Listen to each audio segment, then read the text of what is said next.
Good morning, church family. Justin Bedingfield here. Today we are in Romans chapter 8 as we finish out our week in an amazing chapter in an amazing book of the Bible, so theologically dense that, man, it just takes a while to process through it as you read it.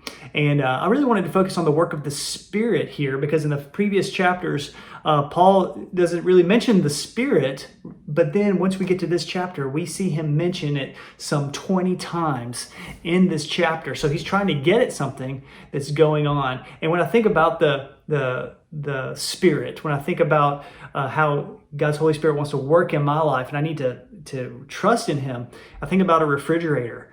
Not because I'm hungry right now, you may be too, but if your fridge goes out and it has no power, the food inside rots. And if your power has gone out, or if your fridge is broken, or you had an outlet that was faulty, man, you wouldn't have to guess if your food was bad. It would start stinking in your house because the refrigerator keeps things fresh, and it does that by being plugged into power. And it would become evident after a while that food was rotting if the fridge had no power.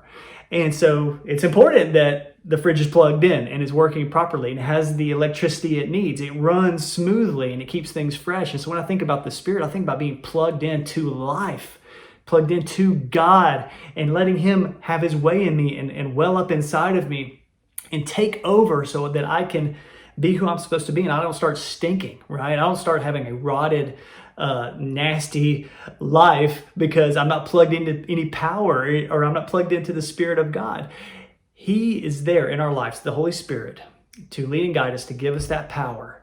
And so Paul talks about that through this book. And so the way it starts out, therefore, now there is no condemnation for those who are in Jesus Christ, for the law of the Spirit of life has set you free from the law of sin and death. That's an amazing truth. We've been set free by this law of the Spirit of life.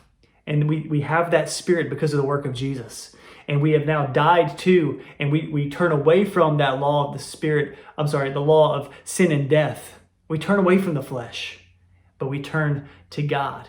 And the Bible, he goes on to say that God has done what we could not do in our flesh. We could not be good enough. We cannot follow all of God's commands. We cannot follow the law so perfectly that we could obtain our own salvation. We're imperfect people. But God, being rich in mercy, He sent His Son Jesus to die for us. And so when I think about He died for us and He has given us His Spirit, we have to stay plugged into Him. We have to abide in Him and remain in Him so that we can have that fresh newness of life every single day. So if you think about the work of the Spirit, in this chapter, he frees us from sin and death, yes, and He enables us to fulfill God's law through Him.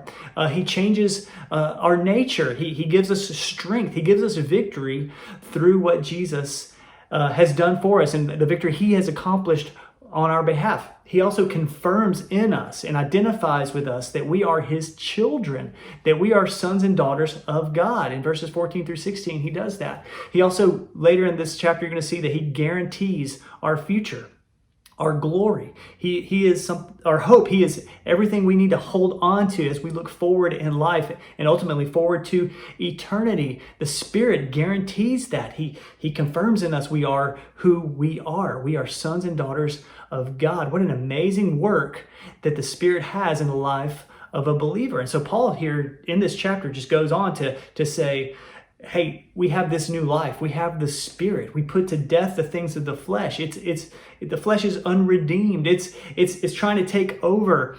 But God has given us this law of the Spirit of life that we can stay plugged into and live every day, every moment as a fresh new day to accomplish the will of God in our lives. And it's amazing how this ends with some incredible verses. For I consider that the sufferings of this present time are not worthy to be compared to the glory that's going to be revealed to us. And we are more than conquerors through Him who loved us. All these powerful words continue on through this chapter, that we have no fear.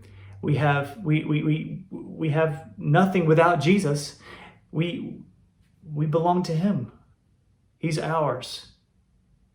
That's an amazing truth. It's all because we stay plugged into that Spirit. We want to walk in the Spirit, abide in the Spirit, and trust Him every single moment of every single day. I pray that you believe that. If you have not, that you examine the work of Christ. He died for you to set you free from this law of sin and death. He wants to give you a freshness, a new life. Stay plugged into Him. Accept that forgiveness that's offered on Calvary, what He did there. The punishment, the payment, all of that. He did it for you and for me. Have a great day.